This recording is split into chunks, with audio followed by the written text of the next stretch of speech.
Hey, what's going on, everybody? This is Kyle Cantanio and Ryan Watkins again with the Powderkeg Podcast.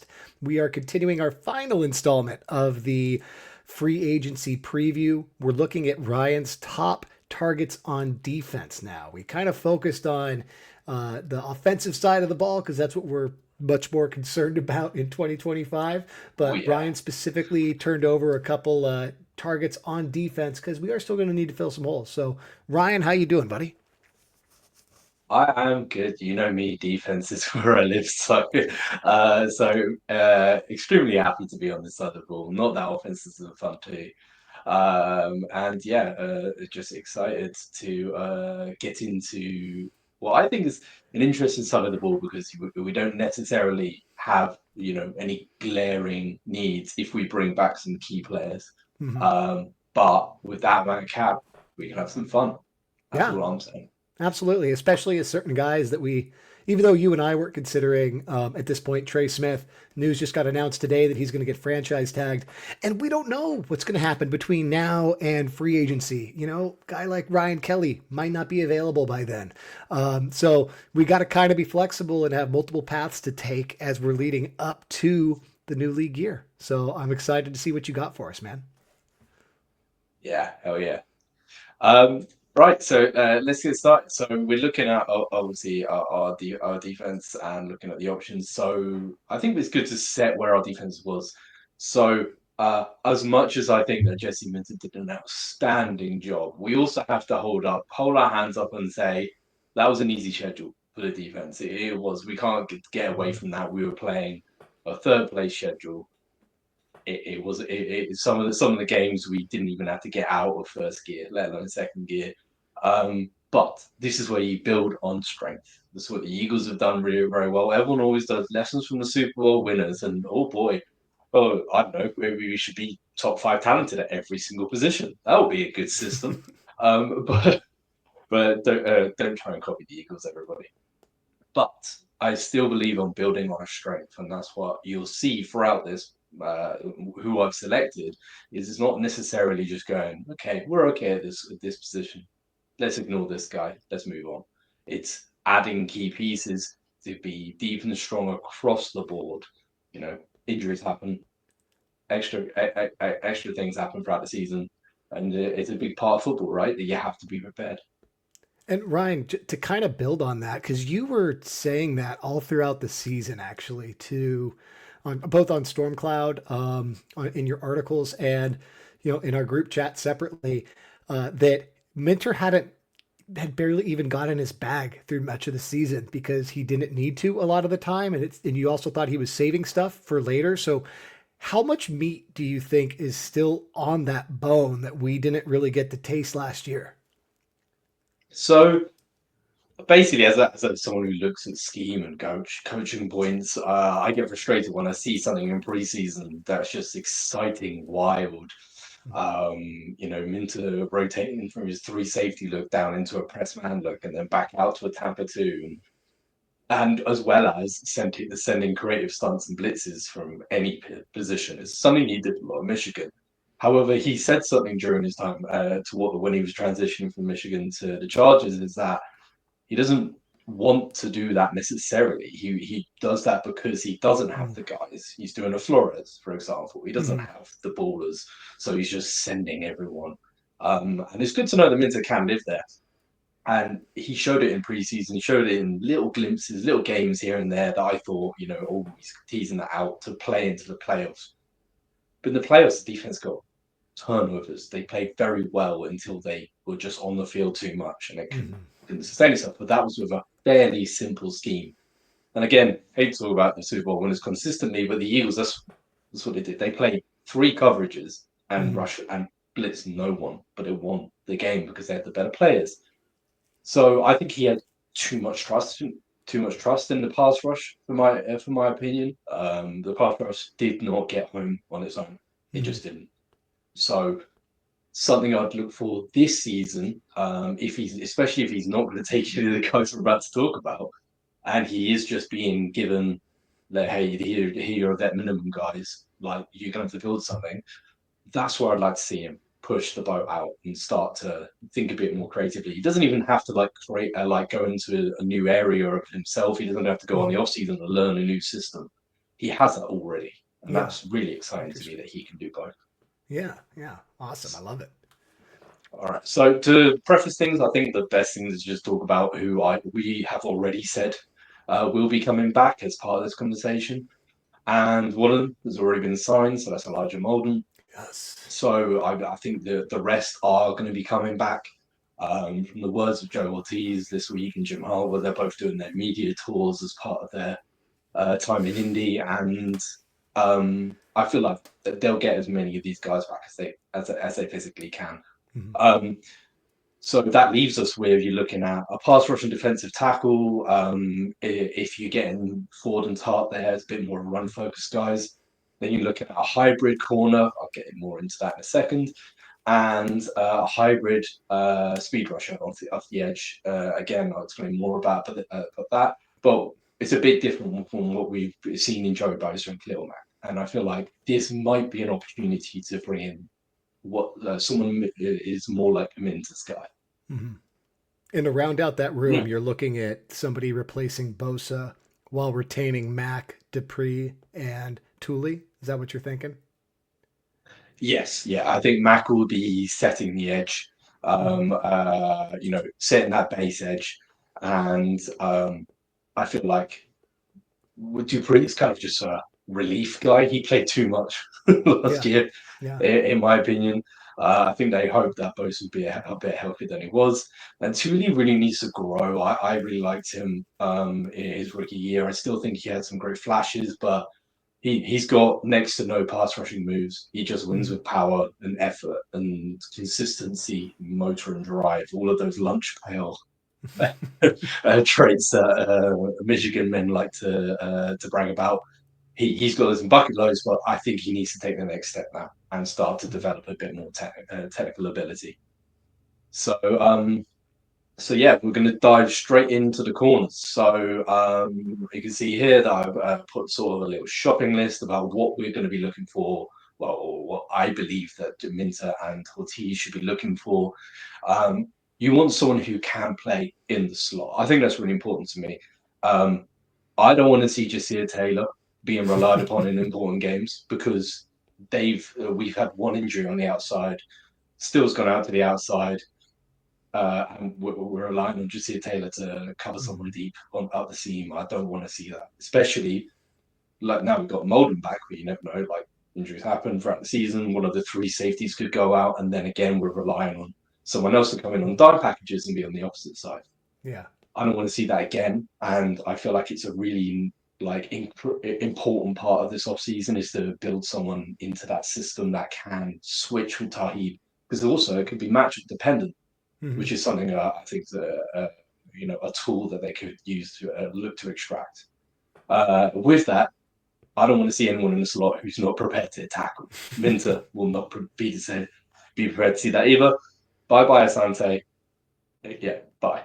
Yeah. um, and with that, zone coverage techniques. And I feel like because we've got two young guys, I think it's nice to balance that with an experienced guy. So I'm not afraid of looking at some veterans for this. There are some guys at the top of the market, a bit older, guys towards the bottom of the market, a bit older, and we're going to look at a few of them now. So basically the free agency class has got like quite a lot of guys towards the top, and I feel like it's being underrated. Um, there's been like a significant disinterest in expensive corners, and I feel like this is the free agency class is going to fix it a bit. People are seeing that you don't want to overpay a guy to come through in free agency, JC Jackson, and also look at the guy out of Kansas who went to Tennessee, who I'm not. Do you remember his name? Legarius Sneed. Yeah, Oh he yeah. went through. Yeah. He again paid top of the market. The last 2 years, top of the market guy has fallen flat on his face, been injured and not played well. And I feel like teams are going to be wary of that. However, that means at the top of the market, I feel like there'll be a bit of a gap between what earns in this sort of free agency versus the top 10, 15 paid players, corners Mhm. across the league. but that second tier is strong. So you've Yeah. got DJ Reed, Travaris Ward, Carlton Davis, Byron Murphy.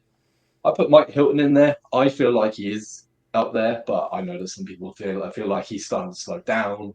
Mhm. Uh, he'd probably be more down in the mid tier, but even in the mid tier in the Chiefs, there's still quite a lot of guys. The trade options, I'm out on the trade options. Alexander can't stay healthy. Greg Newsom can't get on the field on a Browns team that has essentially given up. Martin Emerson Jr. would be the guy that I would like to look at. Mhm. But again, if there's options in the free agency, why pay a trade price? Mhm. So, I mean, Calvin talked about how the corners are kind of well, in my opinion, about to see a dip in the market, maybe due to the introduction of a bit of quarters. Well, is this something you've seen in your projections when you're looking across the league? So there's like a perception that they might be dipping a little bit but I don't think it's actually dipping, Ryan. I think it's just not on the same pace as wide receivers. Because we've had some artificially inflated wide receiver contracts like Tyreek Hill's deal. That was reported as a $30 million a year deal. But when you actually look at the details and how backloaded it was, at the time it was signed, even on Over the Cap, in their little summary of it, they're like, you should look at this as a $25 million a year deal. So the wide receiver market has definitely has separated itself from cornerbacks, but the cornerback market has still been pushing up, and it's done so in kind of waves. And I think we're in a wave right now because we have Okay. previously, this is something you don't normally see, right? I believe it was Jalen Ramsey that had the market set right around $20 million a year. And then Jalen Ramsey on the wrong side of 30 was the one that reset it again, which is crazy. By It's 4 pretty million. unique, yeah. It's really unique. You don't normally see one guy setting and then resetting before somebody else gets to him. But that's the kind of unicorn he is. He is at that position more of an Aaron Donald type player where Mm. you almost put him in a different category. But Patrick Surtain re-signed and then came up right behind him. And now we also have the next wave of guys that are coming through. You've got, who do we have? Derek Stingley, Sauce Gardner, Trent McDuffie. Those guys are coming through and they might be pushing that ceiling as well. But Yeah, just they like absolutely should. Yeah. yeah, and I don't know, dude, if it's going to be as aggressive as wide receiver has been again, where they keep hopping each other, or if Ramsey's going to be that guy that like goes and sets it, and then everyone kind of falls in right underneath him until somebody breaks through that again. Because even out of all those cornerbacks, there's not one guy that stands out that's like just a punishing run defender and hit and tackler as well. And I think that's kind of what makes Jalen stand out. He does so much on his side of the ball. So that's just my soapbox. And the other thing, Ryan, is I look at the cornerback market as well as you and I have discussed this privately. The wide receiver market is almost a market inefficiency because of how aggressive they are or how high that market has gone contrasted against the prevalence of these 7-on-7 leagues and players just arriving in the NFL so much more prepared to play wide receiver and excel in their rookie contract, to play at cornerback, and like you said, in simpler systems and excel at cornerback on their rookie contract. So I definitely think we're in a privileged position with the Chargers where we already have two starting caliber guys on rookie contracts and not even standard rookie contracts on a day 3 rookie contract. So we can't afford to go out and bring in a vet that we know can help coach them up, help their progression, that sort of thing. But I'm personally, with where the league is heading right now, I'm probably not going to want to spend much more than one contract at a time on one expensive cornerback at a time right now. And when we were trying to put this deal together, I think I won't give any, well, I'll just say it. We're probably looking at like 3-year deals if we're going after a vet or less, so that when we go and extend Tarheeb or Cam Hart, we're not going to be colliding those contracts against each other. I would like to keep both of those guys too. I'm just going against what I just said. It's a little different when you're keeping guys that you have internally that you really like, but I won't feel the stressor to bring in somebody with them as this veteran contract expires, if that makes sense. Yeah. No, that's a really good point about the way that players, college players, get extra reps, like how they are decreasing that transition to the league and how it's affecting contracts. It's definitely something I've not thought about too much, so it's interesting. Um, so here you can see we've just indicated some of the guys we're going to be talking about. The guys we're going to be talking about in yellow, the alternatives to those guys in the white. I feel like Travis Ward is most likely going to go back to San Fran. I think all of their, a lot of their corners are basically up for, basically either being replaced or for contract extensions. So Rasul Douglas is a very interesting one. He's just a really solid slot option, but he doesn't have flexibility to go outside, so he comes with his limitations for me. So the first guy we're going to be talking about is the guy at the top of the list there, DJ Reed. So it's something I think everyone looked at the last time he became a free agent because he was right at that peak and he got severely underpaid. And I was very surprised at that. He went in and became a number 2 at the Jets when they drafted Sauce in the same. No, it was 1 year apart, but yeah. So I feel like he's got a lot to offer. He's a slightly smaller player, but you will not see that on tape. His size does not show up. His RAS score was 6.9 because of his size, but he had some really elite numbers in terms of his movement skills. I was halfway through reading a piece earlier today about how there's certain tests in the combine, which is happening right now, that basically project very well to their career longevity and the peak of their earning potential. For example, running backs ignore everything other than the 3-cone drill. Mm-hmm. And it showed that the 40-yard dash is the single most overpaid piece of anyone is the running back's 40 time. It means basically nothing. So yeah. So let's get on to looking at DJ Reed's profile. So you can see there on the left, he's got some interesting stats. He was a little bit penalty heavy, but he gets absolutely no interceptions. If you want the ball turned over, that is not the guy you're looking at. However, he does break the ball up. He tackles very well and he shuts guys down. He basically. He had 1.1 yards of separation. That is outstanding. 6th in the league. He also is a lockdown specialist. So he basically prevents quarterbacks from passing to the guy he's covering over 50% of the time, which, it's a pretty impressive stat. He's unafraid of basically facing off with bigger receivers. As I said, he has actually surprisingly long arms. So even though he's in the 6th percentile for height for corners, he has the 59th percentile arms. That is wingspan for days, and he uses it to effect as well. He's good help in the run game. He recognizes routes early, which is something you'll see when we go through the videos. He also has, even though he's a bit of a man specialist, he is great with his zone height. So he's got awareness. He's looking at the quarterback through the player, which is something that you don't see in man guys a lot of the time.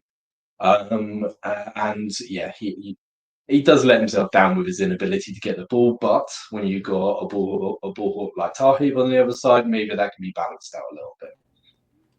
Hey, Ryan, you mentioned that he's a lockdown specialist. Sorry for that.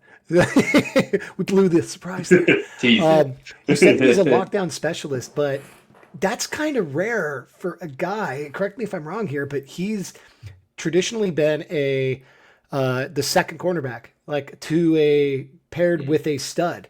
I believe it was Tre'Davious Ward, I think, before then, or was there another guy on the Niners at that point in time? Was it Snead? No, it was Ward. Yeah, it was Ward when he was on the Niners. Like Reed's kind of played second fiddle to some great cornerbacks, and normally that's the guy that's getting targeted a lot. But he's locking down his side too, which to me is incredibly impressive.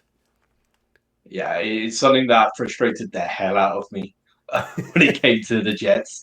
I had the pleasure slash not pleasure watching them live in London last year, and I just couldn't just looked on the outside.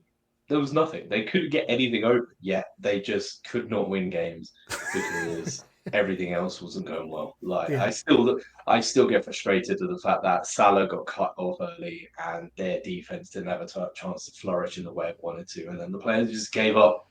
Hmm. Can't blame them for what everything was going on. And you got Aaron Rodgers, usual bullshit. But yeah, but yeah, it meant that when he locked down and Source was locking down guys at the same time, Source had a slightly down year, but he's still very, very, very good. Hmm. So between the two of them, it was really difficult for teams to win outside that, to push everything inwards, which is a brilliant asset to have in your team.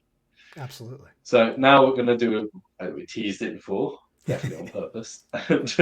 Yeah, so Carl's going to talk about what he sees as the contract projection.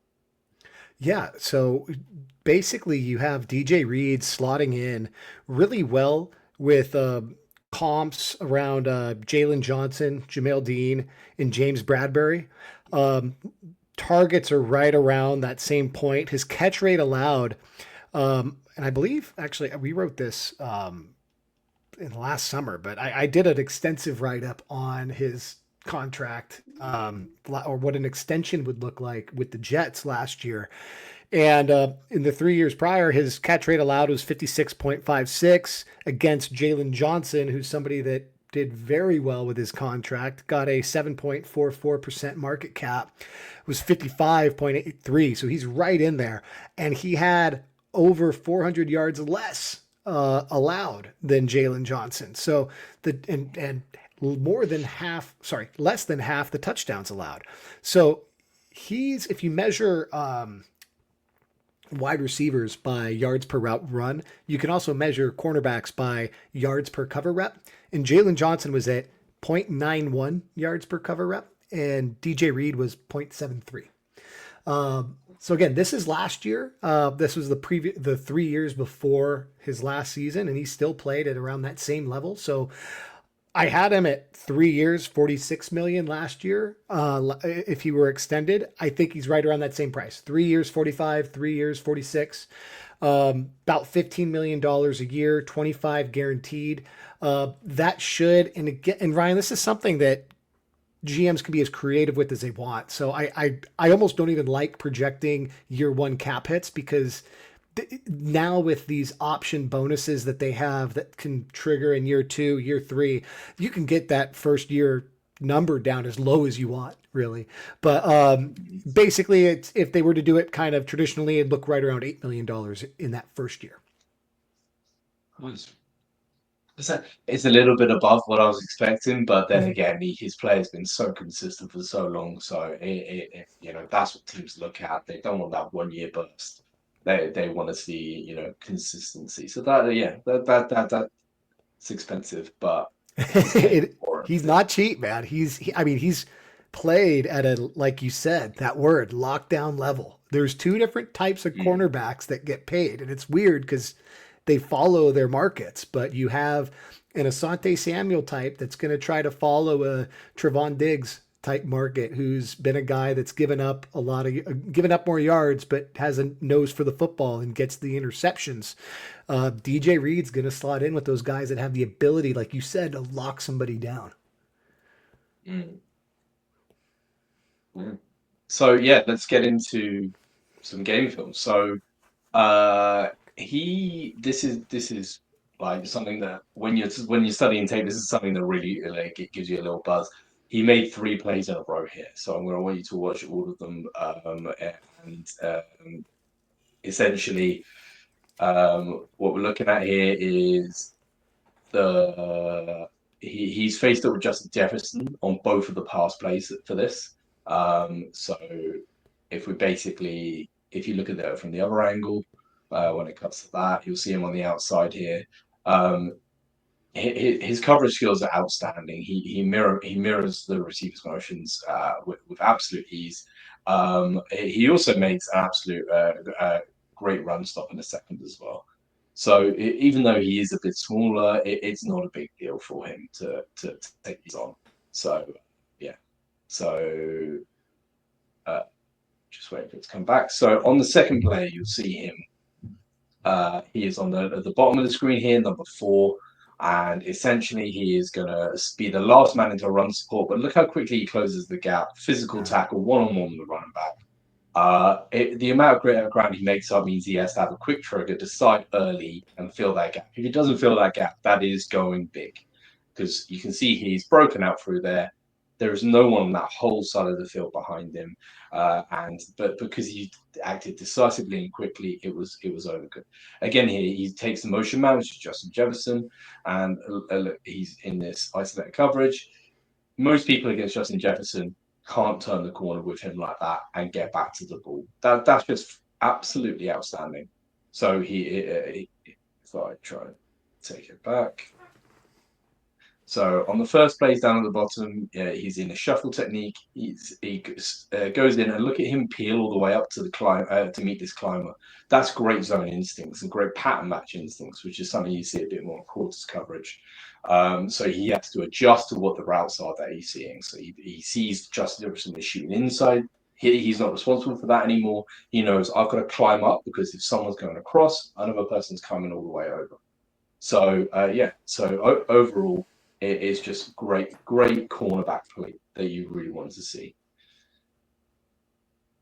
And just because he is a man specialist doesn't mean that he doesn't have zone instincts. So again, from the same game here, he is at the bottom of the screen again, and he's in the zone technique. He's shuffled back, but look how quickly he fires downhill on a little quick out, and he beats Justin Jefferson to the punch there. And he extends really well with those long arms. Even though he's smaller, he's boxed out. He pokes through and up. There's no catch. Right, and that's the type of play you see pretty consistently from Reed. You can see why he's going to be paid. Back turned to the sideline, and he made that kind of move against that kind of receiver. Man, he got his hips open fast on that. It's something actually Asante does well, but he doesn't do the rest well. He doesn't meet the contact. He doesn't play aggressively. He's all narrow shouldered. DJ Reed is the same size, if not smaller, but he plays with big, broad shoulders and plays wide arms into the tackle. Breaks it. Love it. So the next guy that I wanted to look at is a guy that I have found myself absolutely falling in love with his tape. I knew what he was like at the Cardinals. I knew what he was like in the draft. I thought he could project into something. His name doesn't come up that often when you talk about good corners, and I feel like that's changed his season. He had 6 interceptions, which is the most of his career, and he was also joint top of the corners this year. His PFF grade wasn't outstanding. None of the PFF grades for this guys are. I just want to caveat: ignore PFF grades for corners. Until this year, they weren't even charting guys when the ball wasn't going towards them. So for me, I put them in as a little reference so that people can understand, was this guy a complete disaster or was this guy elite of the elite? But anything between that, you need to take that with a pinch of salt, in my opinion. So what we're looking at is production-wise, he had 14 pass breaks on top of his interceptions, very few penalties, 3-man coverage, which I'll get to, 93% sack rate. This guy did not come off the field. It's unbelievable how many snaps he played. I think you can see on the bottom right there, he played 1,556 snaps overall with 629 routes defended. Jeez. There's only a very small handful of players who played more than that. So he's consistent and he is flexible position-wise, which is what I mentioned earlier. He will depend on the package. He's like the Derwin, but of the corners. So he'll play outside, inside, double inside. So in trips, he'll go right into the edge of the box.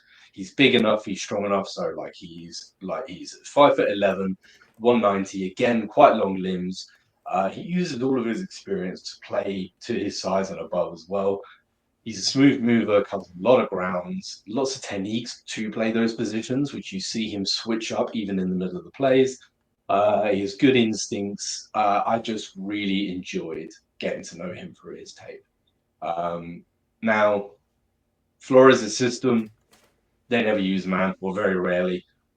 With this season, the season before, he used a lot of man, so it shows that he can do both. They were at a 22. Sorry, Murphy played 22% man, which is an extremely low rate. But guess who else doesn't play a lot of man? Jesse Mint. So it's a nice fit. So Carl's wants to break my heart and tell me that he's too expensive. I know it. I can feel it already. A little bit. Oh no.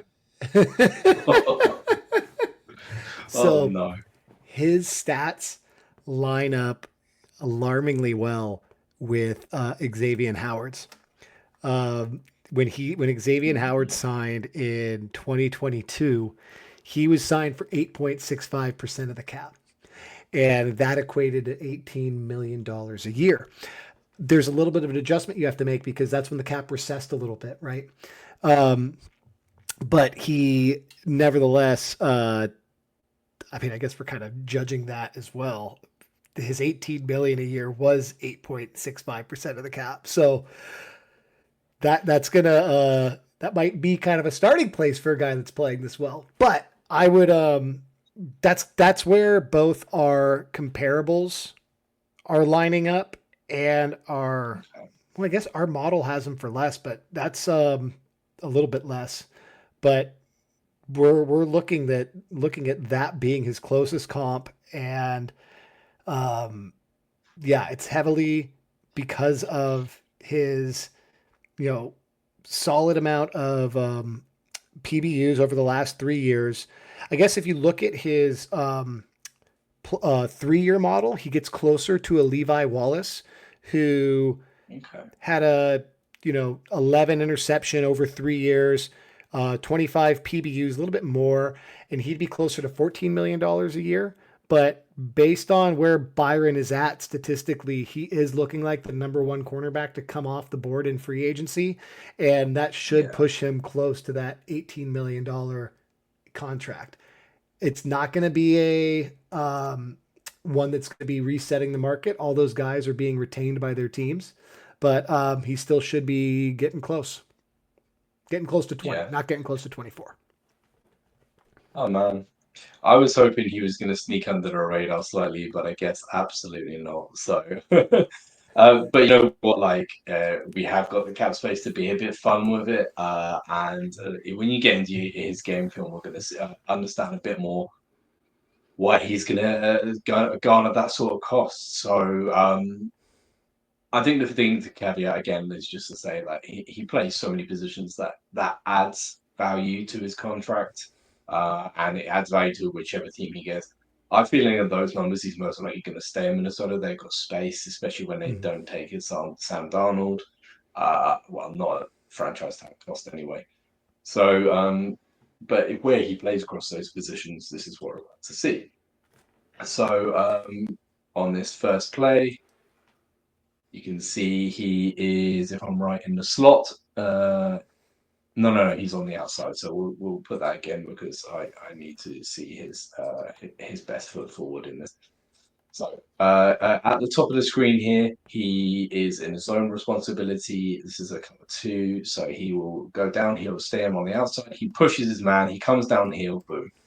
So that's coming off of one guy, understanding the route exchange, seeing through to the quarterback, in this case, Aaron Rodgers. And he makes a snap decision really quickly, comes downhill and plants the guy. This is also, Garrett Wilson, so it's a threat with the ball in his hand as well. So the second play, he shows really nice patience. So he is in a shuffle technique in great. So he's at the bottom of the screen this time. So we'll play that again. So on the bottom of the screen here, he is playing in against Lazard. This is on a really important third down in the game. He plays really tight to him. Oh, we're going back at play, but it will come back again. And slides isn't the most efficient when it comes to this stuff. But yeah, so when you've seen him play through Lazard, this time he's in a man coverage, but he's playing a little bit off. And he sees him downfield. Now, Lazard has got a lot of size on him, so again, consider the disadvantage. You see him in isolation with Lazard at the bottom of the screen. He's going to open up, not fall for his nonsense on the out and up, come through, pokes the ball out on a really important third down to keep them in control of the game. In general, he has a lot of physicality for his size. As I said, great movement skills, patience. He's now at the point of his career where he's seen a lot. This is going to show him in the slot this time. So yeah, you'll see him in the slot towards the middle of the screen, and he actually causes an interception here. Now it doesn't look very obvious as that's his interception because the ball just sails. It is a bad throw. I'm not going to go against that, but you'll see he stays tied to the guy and for a really tight coverage and stays under him. So there is no throwing window. Aaron Rodgers forces this. It's really nice coverage because people don't understand that when you're in a slot, it's not anything close to corner coverage on the outside. You have a two-way go. So everything you do has to be more patient, but more sped up. Makes no sense, but it's true. You've got to be able to stay square for as long as you can and not overcommit, but you've also can't be late to commit. So it's a much more responsive sort of position. And a lot of the time you have a run responsibility as well. You haven't got the sideline to protect you. It's a really important part of playing corner in the NFL right now. Absolutely. And the last guy, kind of teased it a little bit earlier, is Mike Hilton, the veteran, 9 years in the league, 31 years old, still getting 23rd ranked PFF grades, 11 and a half run stuff, despite the fact that he's got a 3.41 RS score. That tells you everything you need to know about play speed, actual speed versus testing speed. So don't believe everything you see at the combine. His run grade is absolutely outstanding, and it's something all over his tape. It's just fun. I love run stuff in corners. Any corner can peel off, hit. You can see me get excited about that. He not only had the best grade, he also had the second most run stops and the lowest missed tackle rate. 73 tackles, despite only playing 65% of the snaps. Gave away 2 penalties total the entire year. But this would be a pure slot move only. Now, this would be as a guy who, at his age, he is rotating more and more. As the season went on, he got down to about 60%, slightly below that towards the end of the very end of the season. However, he is playing a role in this defense. So when there's 12 personnel, so you got your 2 tight ends on the field, he can play in the slot. Allow Derwin to play man coverage on one of the tight ends, or in spread out personnel on early downs, he could be the guy who comes in and fits the +1 in the light box run fit scheme. So it's a very important role and one I think should not go underappreciated. So if we went for Murphy or Reed, you would want still probably to only be coming on to rotate Hart or as the slot, right? And then if this is the thing, so this is to give flexibility, in my opinion. Now, would you pay someone at the top of the market for someone who's going to be on the field less than 75% of the time? Probably not. So, like, it would be essentially saying that. But then again, nickel is a starting position now. yeah, So, you've got your 3 guys on the field. Byron Murphy can switch between them. DJ Reed, he also played slot. Forgot to mention, like he can play slot. That's how he started his career. So you would like the 3 safeties, but you wouldn't have the 3 safeties and the 3D cornerbacks on the field very often. So it's whether we've already got too much money in the safety room to do that. That's an interesting way to weigh it up, and I'm sure the team are looking at it that way. So you saying that we can go after a guy like Mike Hilton potentially is also a vote of confidence in Tarheeb still being on the outside. Yes, it would be. It would be saying we believe in this guy. And I still believe they drafted him to be an outside player. Maybe slot was a temporary growth. I still feel like he goes up and down the sideline very, very well. He understands spacing. He understands route concepts, and that's how he always picks a lot of the time. There was one that was absolutely brilliant. He timed on a cover 6 break against a dig. And that was against the Bucks, and I feel like he can continue growing out there. However, if we do have a guy on the outside, maybe in the draft, or maybe if they went with one of the Premier guys, he could absolutely play in the slot and excel there as well. I really believe in his ability to do either, and it's up to the team to decide what else is out there so that they can guide his path a little bit better. Love it. So Mike Hilton, I'm guessing, yeah, significantly cheaper, Yeah. more team friendly deal. Yeah. Absolutely. You get past 30, things change a little bit price wise. Gilmore's still like the unicorn that you keep wanting to discount him, but he keeps playing at a high level. But uh, Yeah. Gilmore gives a little He's bit of shopping hope. himself at India. Apparently, he's walking around in Indianapolis saying, "Who wants me?" Which is, you know, slutty but good. I love it, man. uh, But I personally, man, you kind of sold me on Hilton in a big way because I don't know. I love those hard hitting safeties. That's what I was talking about with Ramsey earlier. You know, those guys have, especially the ones that sneak in a little bit more under the radar, that have a little bit more of a team friendly deal like this. You get a guy like that at $7 million a year that can make that makes an impact in both the run game and the passing game. Is beautiful. The only thing that would scare me there, and I'm sure you're thinking this too, and why you were kind of leaning Murphy and Reed initially, I think, is can Cam Hart stay on the field? One of the benefits of having that third cornerback be a guy that's outside and inside is if Cam Hart continues to have concussion issues, are we going to need to bring both still and whoever this third cornerback is to the outside? Or do we have somebody else on the outside that we can flex there if we're pigeonholed with Hilton? What are you thinking, Ray? I was looking at who was left on the roster when I was looking at this, and I forget that Dean Leonard is still under his rookie contract for absolute peanuts. He is, when healthy, a really good corner. He just can't string games together, and it's really frustrating. Between Cam Hart and Dean Leonard, can we piece together 100%? Like Frankenstein's monster, can we get those two pieces together? That would be, something really interesting to me because I feel like between Hilton, Leonard, Hart, that's a nice little rotation. And also with those guys, they're not going to get precious about snap time either. Mm-hmm. You know, that they haven't quite earned that. So let's get into this first play. It's just it makes me smile. So I will warn you now.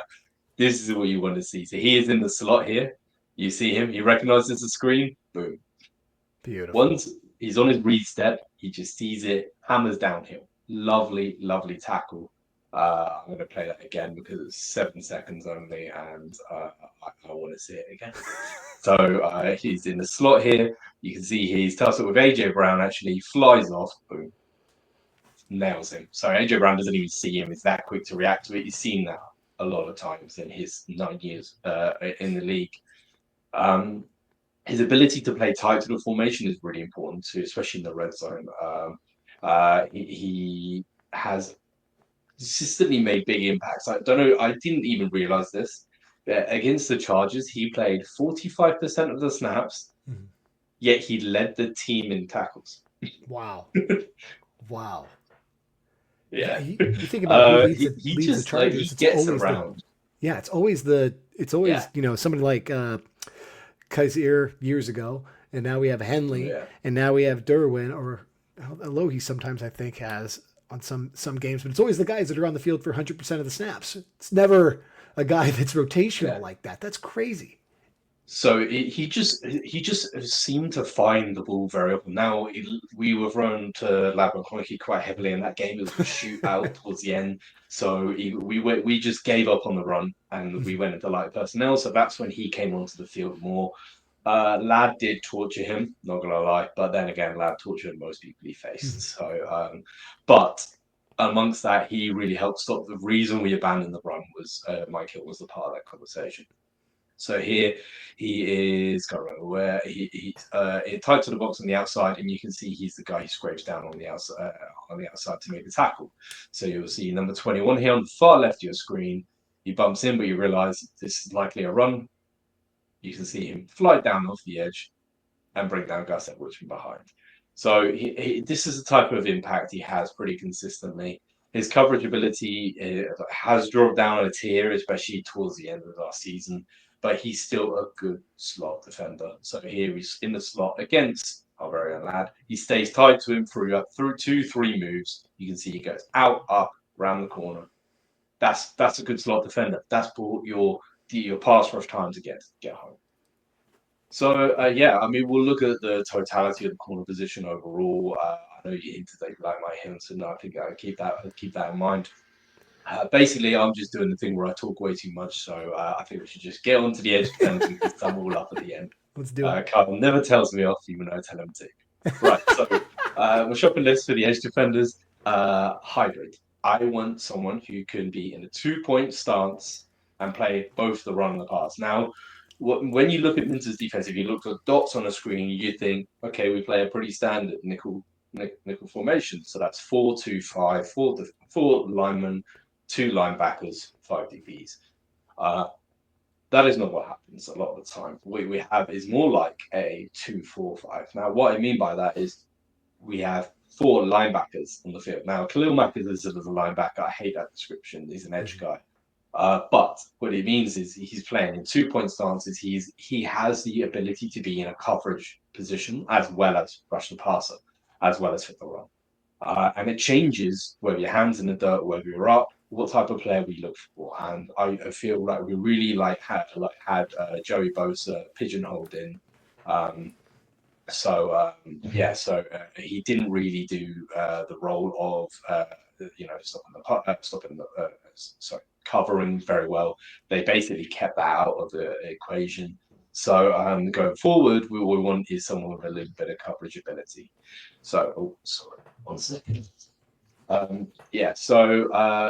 we need is a bit more length and athleticism in that position, as well as a bit more speed, in my opinion. So when we look at the class overall, there's a ton of edge rushers in both free agency, have been available for made for trade, and also I have not fully got into the class. However, the draft class has got one of the highest ranked average positions. Average tier ranking for edge rushers is one of the highest ever, and there were also 25 in the top 100. It's absolutely insane.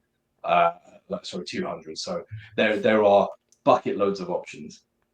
Free agency wise, all those names, I picked up 2 guys I liked. So maybe 3. So Malcolm Kuntz is more like a base, so that's more like he plays with his hand in the dirt.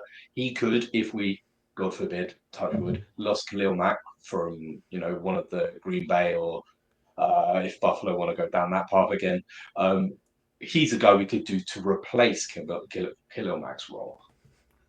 He's got surprising strength, but he was out injured the whole last year, and also he's an ex-Raider, so I hate him. But the one guy you can see there with the yellow marker is Josh Sweat, and that's who we're going to talk about today. However, I did want to say a little bit about Dennis Gardeck. He's a weird player. Breakout year at age 30. He had 7 weeks of the season and put out absolutely insane tape and numbers, and then tore his ACL. So I do not know how to measure that in terms of, do you offer him a contract? Do you not? I don't think anyone will. I feel like he'll go back to Arizona. But he's a really, really fun player to watch. Super strong for his size, but really fast in coverage. I'd love to see him if he's healthy and if he was 4 years younger. So and for everybody, for our listeners that are in their 20s, it gets a lot harder to recover from ACL surgery when you're in your 30s. So it's hope the man. I have one working ACL, so I had that surgery in my 20s. In the 30s, I just went no. No, thank you. I will live with it. In terms of trade options, actually, this is something Carl I was talking about today, and it sort of popped up. So. Harold Landry was made available for trade in the last couple of days, and he is someone who really fits what the scheme wants. I don't love his tape, but his production is undeniable. He had 9 sacks and I think something like 15 run stops on his own, really, really nice stats. But he did get 5 run stops in one game against the terrible side of the Titans. Not the Titans O-line, the Colts O-line, the bad side. He was against them all day. So his stats were a little bit padded. He is an option though, because he's also opportunity cost going to be like a day 3 pick, because again, it's a massive edge class across all phases, including some superstar trade options. I don't see anyone going and paying him a lot. And also, he has zero guaranteed money for the next 2 years. So flexibility in his contract.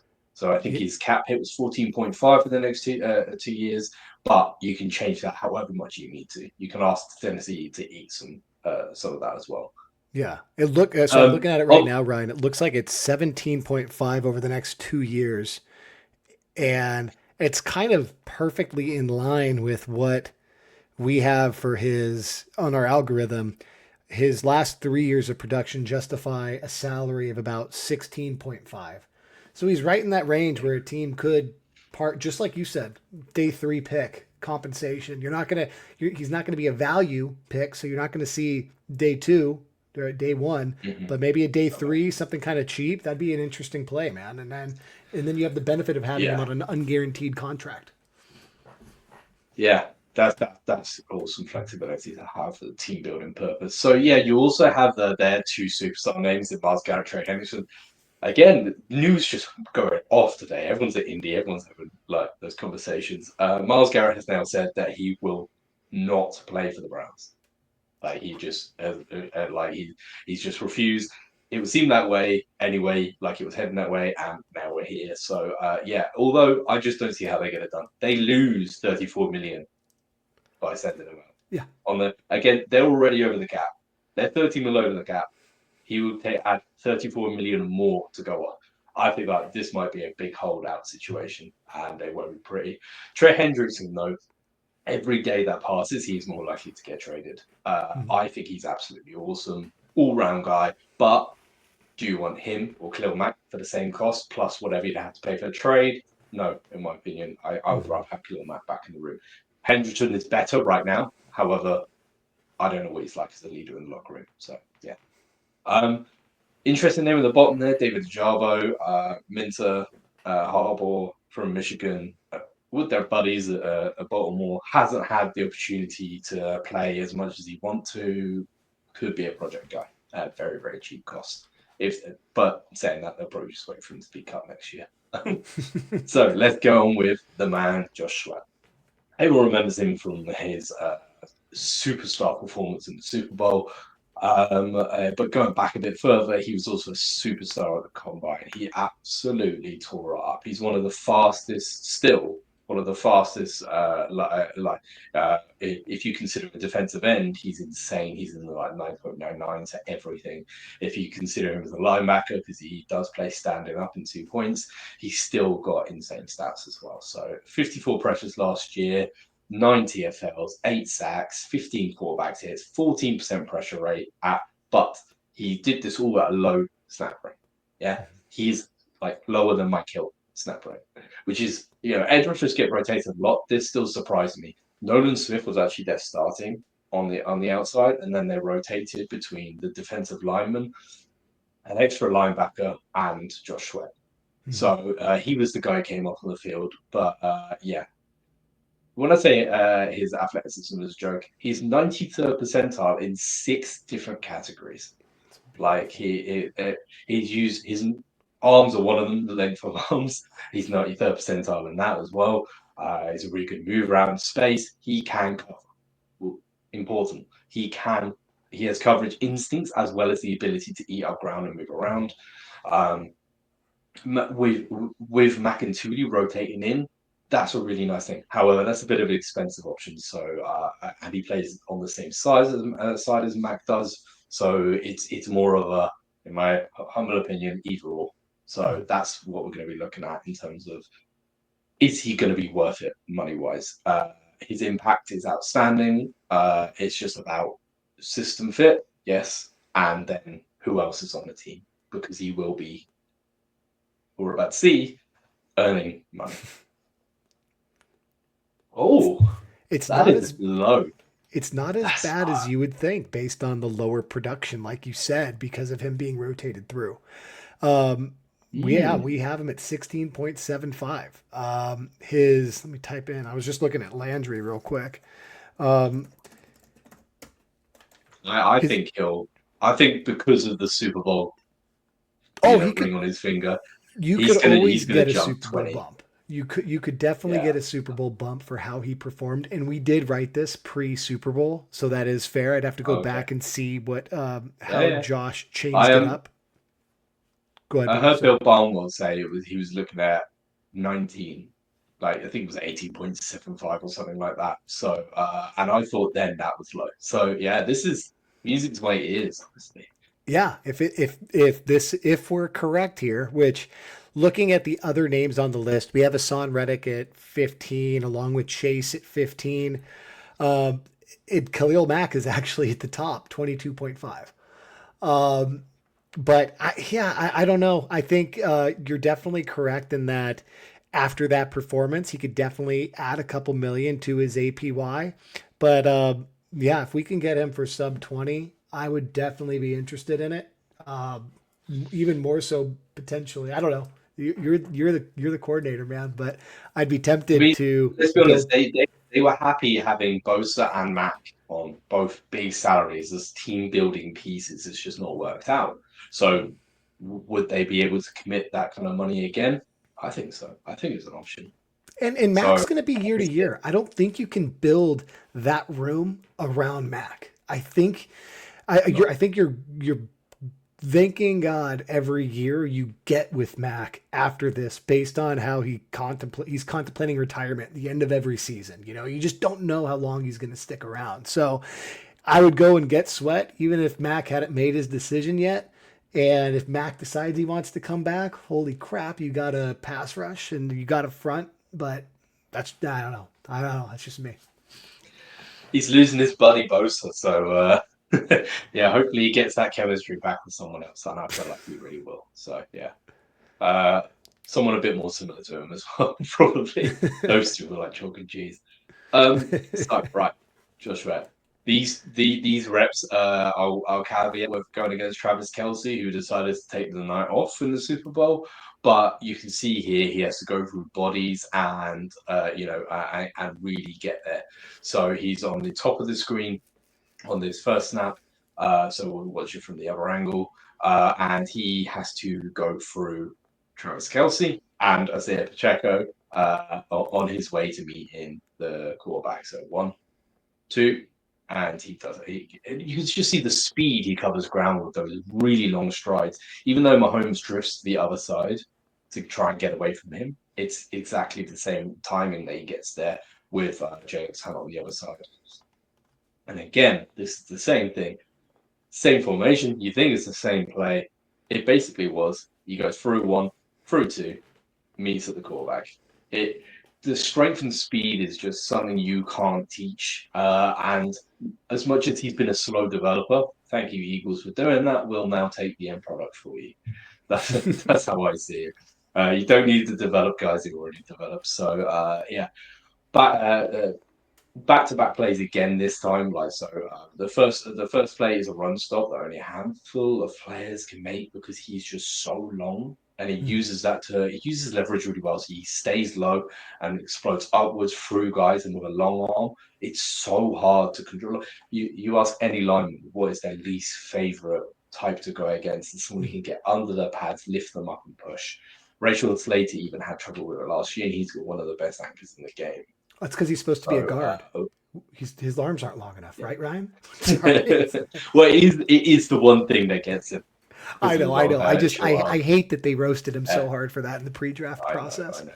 So he's on the far right of the screen here. Watch how he collapses in the edge and plays the run really well. So collapses that in, plays through one, extends on the other. He's one of the first guys there, despite the fact that he's started aligning in a wide line well outside the box. He's in the same position again this time. Watch what he does to Joe Tooney here. Now, he wasn't the only guy to do this to Tooney. They really got after him. But look at his extender go-go gadget arm that lifts up and It's shoves him back. beautiful. So here you can see here his nice white sleeves give it away as well. So you'll see him on the snap, fire in, boom, boom, boom, boom, boom. Oh, That's and Mahomes magic steps up around it, but he forces the incompletion on a critical third down. I think that was the second drive, so really important stuff. mhm. he can also cover. This is one of the things I wanted to see from whoever I was putting up as the edge. So he's on the near side of the screen. Watch him track the running back the whole way because he's a late pass option. And it's not quite clear on this, and I'd love to see the broadcast angle of this play of how hard this hit is as well. See, he tracks him all the way across the field. He's in man coverage, yeah, but he plays really patient because he doesn't want to give the play away, and he goes all the way over and boom. Four guys hit him, but that is a mean hit to take from such a big guy. Hey, So but yeah, I think he's the only guy that really fits the bill for me. bef- So yeah, and before we're you about move forward, Ryan, similar. I did find Josh did update our sheet just in a different section, so I didn't notice he has a Okay. separate article where he did revise numbers based because of the Super Bowl, and he did bump him up to 3 years, 61.5 mil, so right above 20 million, like you were talking about. That's the sort of like ceiling I was looking at for him, and it doesn't surprise me, and it doesn't put me off pursuing him, like because that's the market, and look at four extremely talented freak athletes who play the edge rusher position. So Mhm. and now we're about to look at another position that has exploded in contract value over the last few years and will continue to do so, in my opinion. Shortest path to the quarterback is through the center. So, yeah, it's going to continue going that way, especially when you get athletes that have never done the things that they're doing now Mhm. at this position. Now, the first point I put here is star power. If we're assuming that Puna Ford and Tieta are going to be coming back, I don't want to then pay someone else 10 million to come in here. Yeah, Mhm. I want to pursue the guys at the top of the market because they're at the top of the market for a reason. There's two guys that I've put in here, and they each fit these bills. So they have pass rushing prowess, front flexibility. So that's between an even front and an odd front. They've played in both. They have experience in both. And they also have multiple ways to win. I don't want a gap shooter only. Mhm. That's not what I want to see. I want to see someone with the requisite strength to play true through the gap, through the man, play the run, and be part of the overall fit rather than because we have Tieta, who is probably got one of the fastest girls in the league. He just Mhm. fires through gaps, and we already have that. So we've got Puna who sets, Tieta who flies, but we also need someone who can just physically dominate everyone. Mhm. And that's why I meant the start. So with that, there are two guys at the top, three guys arguably. Hargrave is just as good as the others, but scheme wise, I think the other two are a bit more of a fit for me. So that's Milton Williams and Osa Odighizuwa. Both of them are absolute lights out. And Osa has been underrated, in my opinion. Milton Williams has got his Super Bowl, and also before that, everyone was going on about how good he was. Um, Later on options, BJ Hill is a really nice, but he is more of a run player. So if we didn't have Puna Ford, BJ Hill is a really nice option for me. Mhm. In terms of trades, I don't want to explore them too much because there is a lot of D tackles available and the draft class is again stacked. Um, Jonathan Allen was recently made available for trade. He is outstanding, and I feel like the only reason he's not is because they've got the Ron Payne and Jazar Newton, so they are stacked at that position. So they thought, okay, who's the most expensive guy on the roster out of those three? Let's make him available. I don't think anyone's going to take him at his contract personally, but I still think he's a good option, and he might end up being cut anyway. Mhm. And Mazzy Smith, who has not worked out. I will caveat that his tape has been pretty terrible. However, when his tape was good, was with Harvard and Michigan. So and he had character issues. They might have knocked him. Harvard might be able to put her arm around him, pay a 2026 conditional seventh pick for him, and see what he can add. It's the type of smart move that the Baltimore Ravens used to make when Hortiz was there as well. So the first guy we're going to look at is Milton Williams. Uh, Outrageously good pressure rate, outrageous, like 9.996 RAS score. For those who don't know, he came through LA Tech. Has anyone ever been drafted from LA Tech before? I don't think anyone has. I'm pretty sure Kyle might know him. Might have seen him just walking around town in sliders. So yeah, I don't think he was a well-known guy, but he is an outstanding pass rusher. His stats do not do him justice, and I'm hoping that will help with his contract negotiations. Mm. But yeah, he was third amongst the interior defensive linemen with his pressure rate, despite again not starting. It sounds weird for a superstar guy to not start. He had 7 TFLs, 5 sacks around that time. However, I'll caveat this with the say with the same thing I've given other players. He projects as someone who can really play the run. And there are Mm. examples of that. And I think that he can, if you did decide, okay, if I'm paying a guy, I want on the field. We can't have this constant rotation. Mm-hmm. We've got to have a guy who's going to be on the field. And he does have that ability. He's got a ridiculous lateral ability, ridiculous strength, ridiculous speed. It's just outstanding tape. So we'll get to it soon. But first of all, Carl's going to tell me it's going to cost. Why he's going to cost too Whoa. much? No, that's not. I mean, for a guy that's got the star You power that said you're star looking power. for, that's star power, baby. Uh, Mm-hmm. Based on his, you know, that insane pressure rate, Ryan, because it's not all a D tackle stats. I mean, some of them are the ones that we really are kind of heavily looking at are, pass rush rate weight, or sorry, pass rush rate is definitely, one of the factors, and that's not volume based, right? That is something that gets players paid. That's not volume based, kind of like yards per route run. When you see a wide receiver that is really efficient in breaking out in that regard, sometimes those guys get paid, uh, even if their yards don't reflect how good they've been. That's what happened with Nico Collins's breakout year. He got paid because his yards per route run, even though it was a 1 year sample, were such a huge outlier. The But his last platform year, man, if you were to have extrapolated how he played last year over a 3 year sample set, he would have been worth about 26 million. He'd be breaking the market.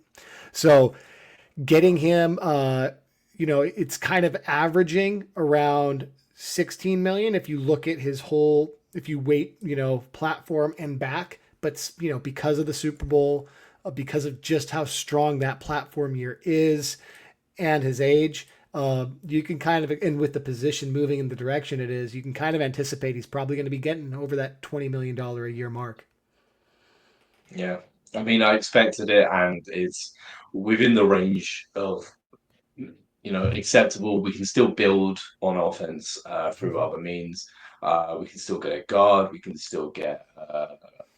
Personally, I'm kind of out on the wide receiver market now.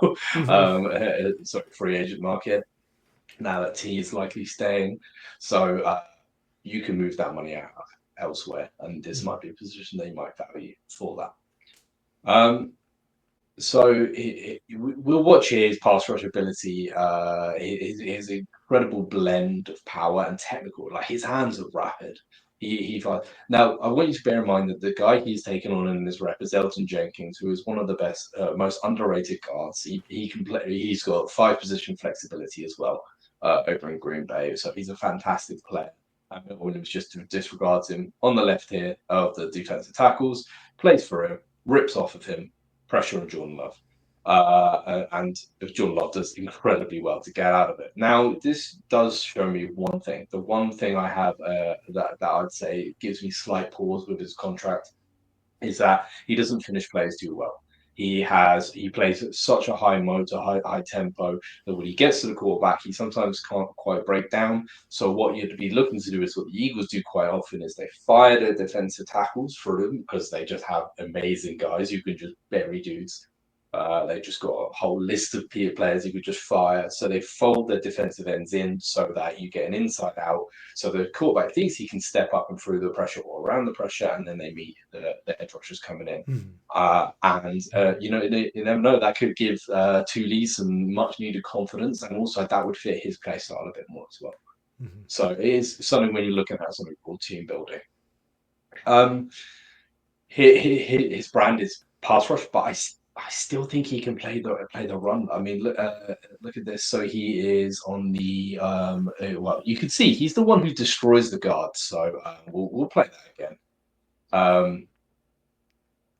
So he is this time the one on the right hand side of the defensive line here, interior. He pushes the guard all the way back into the back and just destroys the run concept before it's even had a chance. With his back on the red zone, he was fantastic at this. He just played the lights out. And I feel like if he did have more regular snaps across the whole season in playing a 3-down responsibility, maybe he hasn't got the motor for that because he plays with such explosion. But we still have guys we can rotate in. We're not completely bare at the defensive tackle position, Mm-hmm. assuming we have Ford and back. Yeah. So the last guy that we're going to be looking at is Osa Odighizuwa. He is from the Cowboys. BFF grade, ignore it. Don't know what we're talking about. he is one of these guys. So there were very few guys in this that are at the peak of their career, and Osa is one of them. He had 66-0 pressures last year. Third amongst defensive interior defensive linemen. Again, he did not have that many sacks, only 5 across the season. However, he had 4 across his last nine games, only 1 in the ones before that. He did have 23 quarterback hits and 5 TFLs. He is one who plays a lot more though, so the pressure rate being slightly further down is because he's on the field consistently. He rarely comes off the field. He has immense burst in power, explosive traits. So he has 86 percentile broad jump, and you can see that in his film. So he's not the biggest guy, and he doesn't have the most athletic form, but he has got that pure power that you look for. And also, keys that he is 93rd percentile wingspan, which he uses to his effect big time. That's one of your So favorite I things know to that look he's for, going to man. go. I know he's going to get top of the market, and also as a peak, he's going to get a longer contract too. I imagine. Yeah, yeah. So he has a greater, well, right around the same platform year actually as Milton, but he's had longer, more sustained success in that regard. You're looking at a guy with a pass rush win rate of above 10% as a, oh, no, no, sorry. In 2022, it was at 9. Pass rush. I cannot say that for the life of me. Pass rush win rate. We'll Um, come up with a new term as well. pass rushing efficiency. There you go. And that was on a lower snap count than he's on now. In 2023, snap count increased slightly, but not that much. But he improved. He became more efficient and brought that 9.01 to 12.08. Huge improvement in efficiency there. This last year, he's at 11.47. I don't have the numbers on our defensive line other than I was looking at Bosa's contract recently and what he might need to adjust it to. And his win rate, just say win rate, was right around 6.5, I believe. I don't think it got to 7. So that's on the edge. It's Yeah, on the edge. So yeah, I mean, you're talking about a guy that, like you said, top of the market. He's in his prime. And he's ascending. I don't look at dropping from 12.08 to 11.47 as a decline at all. Especially since he took on an extra um, almost 200 pass rush snaps. So to take on and that many and more he was snaps, missing Mika for most of the year as well. So there you go. So that's yeah. When you look extremely at impressive. the Cowboys very helpfully decided because obviously they don't get enough attention. They decided to put up every single sack in one video, which is super helpful for me doing this exercise. Um, and so I watched them all, and I have to say that without Mika on the field, everything is focused on him. Mm-hmm. And there was an example which you will see in a minute. So the game I decided to watch was against the Ravens, and sorry, not all of them. Sorry, Texans is one of them. So you'll see him here. He will walk the center back into Stroud's lap. So against Texans, so you can see here he's in the middle, and watch here the penetration and the strength he takes to drag Shaq Mason Jeez. all the way back in there. And that's no scrub. That's a very solid guard that he's taken on. Um, and yeah, I think this is actually a different play.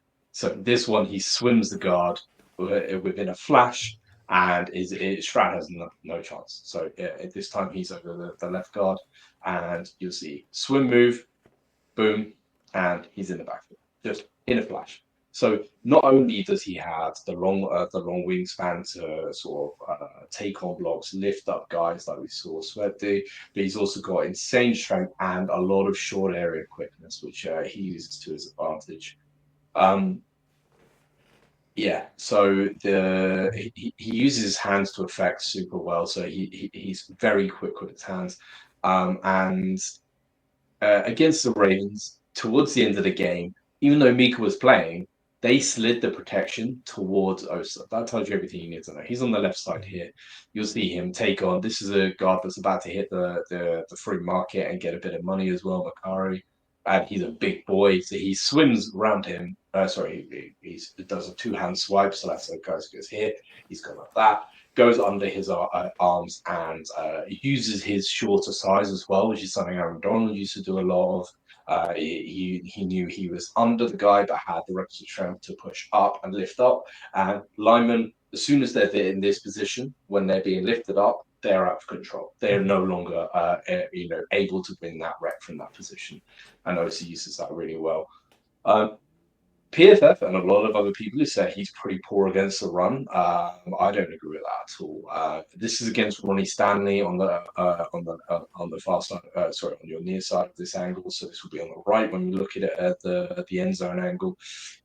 And you'll see him. So Ronnie Stanley's going to try and fire in from the tackle position and take him on, and he just absolutely says no. And Ronnie Stanley's about to be probably the highest paid tackle in the league, so he just fires him back into the backfield. Shame none of the other Cowboys know how to fit the run, and their very lightweight run fit team failed him in this instance. So that brings us to the end of our players that we're going to be looking at. So what we did now is just sum up what we said. I think there are, because it's defense and because we said that Jesse Minter can elevate contracts. You know what I mean? Like he can add value through his scheme and coaching. So there are players that I think are likely to be targeted, and others which are fanciful. I think the likely one is someone like Osa, and I said Byron Murphy. However, he's a little bit expensive, but I still think those are two are more unlikely to be targeted because they bring a lot more than just their bare contracts value. They have like other people around them.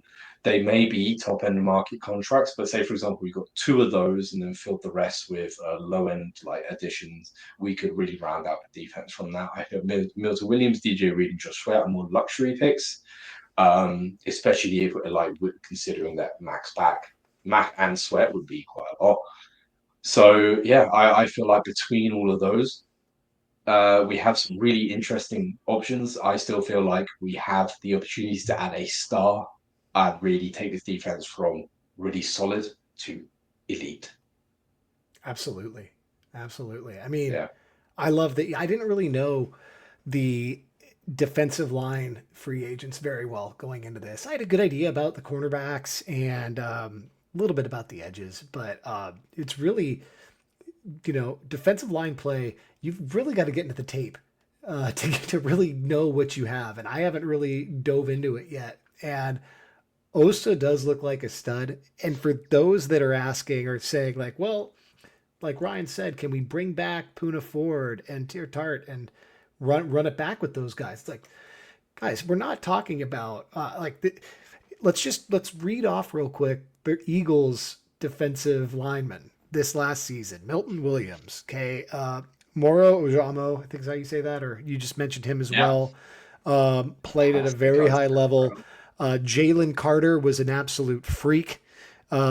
Jordan Davis is somebody that they drafted with a first round pick that didn't have as great of a season yet, but he still is a mismatch kind of guy. He's very talented, and hopefully we'll see him continue growing. His place on that team might be why the Eagles let somebody like Milton Williams go. but it's that kind, and you can correct me if I'm wrong if you've been watching him and you don't think he's gonna live up No, to no, his no. original He hype. he's sort of one of these guys who's just there to make other guys look good. So Yeah, like when he comes on, he just moves guys. He pushes guys into the backfield and lets the others take up the stats. He's not hungry for numbers. yeah. He's hungry for everything else. That's a big boy. But with the Eagles, Harry Roseman actually said after their first Super Bowl Mhm. in 2017, 18, can't remember which one it was. He was recorded as saying like someone was like, okay, so you got here by like building through the trenches, like, but do you think you're going to go in another direction now? He was just like, as long as I'm here, I will draft trenches every single year, Mhm. and I will not stop until I get another Super Bowl, and he did. So, Yeah. like, yeah, and that's you continue to add strength, strength, strength, strength. Mhm. Yeah, and you know your identity, and I feel like this team's identity is heading in the direction of physicality. We don't want to be good across the board. We want to win and take the win to the other team. We're not going Yeah. to wait around for things to happen anymore. And if you felt like you needed a position to rotate guys through, would it be the 200-pound fleet of foot cornerback or safety, or would it be the 300-pound guy that's ramming into another 300-pound guy again and again? Like it's like those guys need rest, man. When you showed like, hey, this defensive lineman had a 45% snap share. This guy had like a 50. It's like I would love for the Chargers to be in a situation where they had enough depth, they had enough talent to where these guys can be flying at 100% because they're not on the field every play. We've seen it with Bosa. We've seen it as Charger fans, what can happen when pass rushers are left on the field too long. So, yeah, can we bring back Tart and Puna and go after one of these stars and reshape the look of this defense just by doing that? I think that's a possibility, man. That idea's got me excited, and especially since you see some of these guys that are getting paid at the defensive lineman position, a lot of them, it's a lot harder to find them in the draft. It's a lot harder to find those standout guys. They're kind of like tackles. They're so big, they're so athletic that once teams get them, they try to hang on to them. And they typically don't let them go. So if you can find an elite guy, hang on to them. And building on that, we've tried again and again to locate the cheaper fourth, fifth, sixth round defensive tackles, even third round defensive tackles, and we have failed time and time again. So it seems like maybe if a core competency for our current front office is drafting these pretty studly cornerbacks and Cam Hart, Tarheeb Still, even taking guys like Dean Leonard from that was drafted in the seventh round from another regime and having them play at a high level. That's where I'd be leaning personally, Ryan. I get really excited of the idea of building just an absolute dominating front and trusting Jesse to coach up the back end. Absolutely, and I feel like it would free up a lot of scheme wise. So it's something that one way or the other, I see them attacking this, whether that's with Osa or Milton, or Josh Swear, or at the top of the draft. I don't see them resting on their laurels with this. Mm-hmm. Awesome, man. So yeah, that brings us to the end of our defensive FA review and preview. We've got some draft content coming up between the pod and Stormcloud, so keep an eye out for that. Yeah, I'm just this is the best time of year for me. I'm a kid in the candy shop. Can't wait to watch the Underwear Olympics. Even if I haven't got half their draft their draft tape yet. Anyone who has said that they're finished is a liar, so don't listen to them. And yeah, it's Christmas for me. Oh yeah. This is very exciting stuff, man. I mean, we saw what they did last year. They completely turned the team around on a budget. Very excited to see how we do this year, and with that extra draft capital, that's going to be huge, man. Yeah. Well, right on, guys. Well, thanks everyone for tuning in. This was a lot of fun. Thanks for putting that together for us, Ryan. And we'll talk to you guys soon. Make sure to check us out on Stormcloud. We should have a lot more written comment coming up, or content coming up. I think that's what we're trying to do for the draft is more written stuff. Mostly written. We'll do an overall review Yeah. of the draft class. Maybe one offense and one defense, depending on our time. It's a busy time of year. All right on, guys. Thanks again, Ryan, and everyone. Have a great day. Bolt up. Hell yeah.